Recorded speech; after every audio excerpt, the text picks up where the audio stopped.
الحمد لله رب العالمين والصلاة والسلام على رسول الكريم أما بعد قال سبحانه وتعالى أعوذ بالله من الشيطان الرجيم إن المبذرين كانوا إخوان الشياطين ইসরা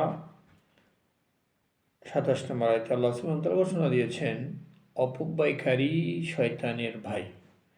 এই প্রসঙ্গে যে বেশি খরচ প্রসঙ্গ নিয়ে অপব্যয়কারী প্রসঙ্গ নিয়ে একটা সহিহ মুসলিমের হাদিস রাসূলুল্লাহ বর্ণনা করেছেন আন জাবির ইবনে আব্দুল্লাহ রাদিয়াল্লাহু তাআলা আনহু আন্না রাসূলুল্লাহ সাল্লাল্লাহু আলাইহি ওয়াসাল্লাম قال الفراش للرجل وفراش للامرأته وثالث للضيف الرابع للشيطان রাওয়াহ মুসলিম 2084 নম্বর হাদিস সহিহ মুসলিমের।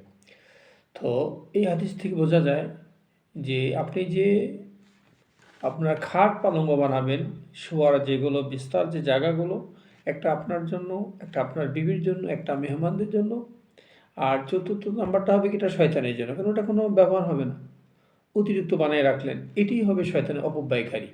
একটু ভেবে দেখুন যে আপনি খাট বানাচ্ছেন, আপনি যত প্রয়োজন নিজের জন্য, বিবির জন্য, এরপরে মেহমান আসে তাদের জন্য, আর চতুর্থটাই হবে শয়তানের জন্য।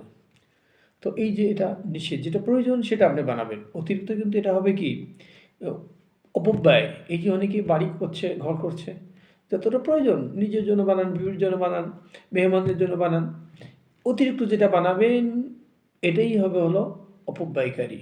হ্যাঁ, যাদের বাচ্চা কাচ্চা আছে, বাচ্চাদের যেটা প্রয়োজন এটা আপনি বানাবেন, কিন্তু অতিরিক্ত বানিয়ে ফেলে রাখবেন, এভাবে পড়ে থাকবে, এটা হলো শয়তানের জন্য। বলা হয়েছে শয়তানের জন্য, যেখানে মানুষজন থাকে না, যে ঘরে শয়তান বসবাস করে, কেউ থাকে না, আর সেটা শয়তানের জন্য। এটা তো পরিষ্কার হাদিস, শয়তান সেখানে বসবাস করবে।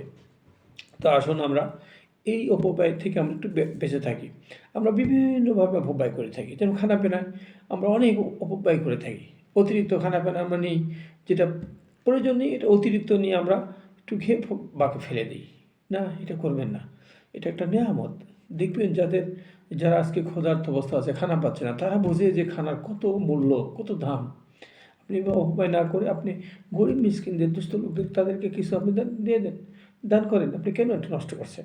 এই প্রসঙ্গে আছে পোশাক আশাকেও আমরা অপব্যয় করি, যেটা প্রয়োজন আপনার জন্য, সচরাচর ডিউটির জন্য, সাধারণ পরিধানের জন্য, এরপরে বিশেষ কোনো অনুষ্ঠানে যাবেন, জুমার নামাজে যাবেন, এটা পোশাক, একটা মানুষের 3টা পোশাক এনাফ, যথেষ্ট। অতিরিক্ত যেটা করবেন এটাই হবে শয়তানের জন্য অপব্যয়কারী। আপনি একটু খেয়াল করুন যে আপনি কতগুলো পোশাক আশাক বানিয়ে রেখেছেন।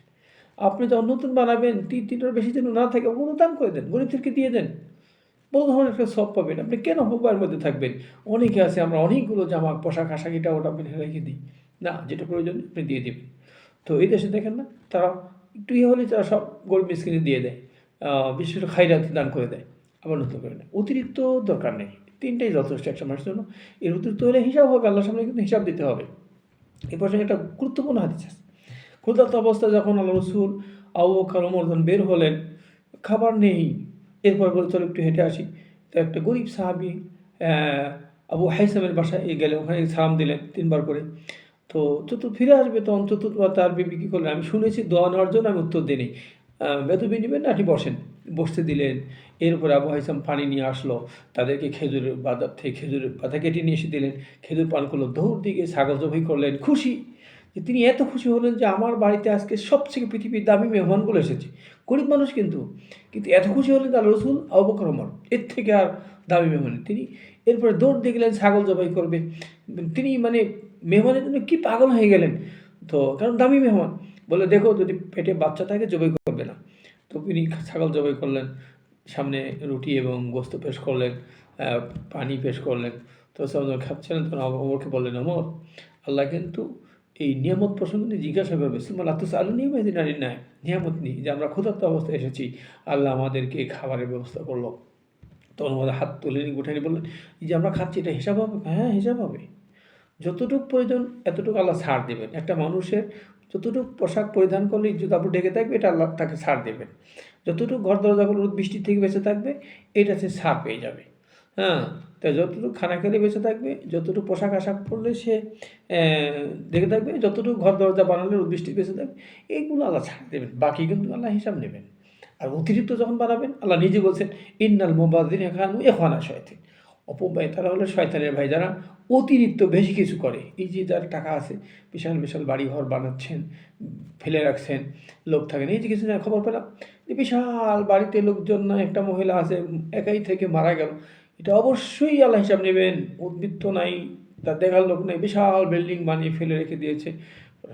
না, শুনুন, আমরা এগুলোর থেকে মোবাইল থেকে আল্লাহ আপনাকে ভালোবাসেন, সম্পদ দিয়েছে, তাই বলি কি আপনি এভাবে অপব্যয় করবেন, এভাবে খারাপ আচরণ করবেন? না, এটা কখনোই যেন এটা না হয়, আপনি সতর্ক থাকবেন। এরপরে আসছে যে খাট পালঙ্গনীয় তাদের প্রয়োজন নেই অতিরিক্ত খাট পালঙ্গন, যে হাদিসটা সহিহ মুসলিমের, একটু খেয়াল করে আমরা একটু শুনি, দেখি কান খুলে করে আমরা শুনি যে জাবির বিন আব্দুল্লাহতে যে হাদিসটা এসেছে, রসুল বললেন ফিরাশুল রজুল, যে একটা জায়গা বানালেন, খাট বানালেন আপনি নিজের জন্য, ফিরাশুল ইমরাতি, তার মেয়ের জন্য, ওয়াইফের জন্য।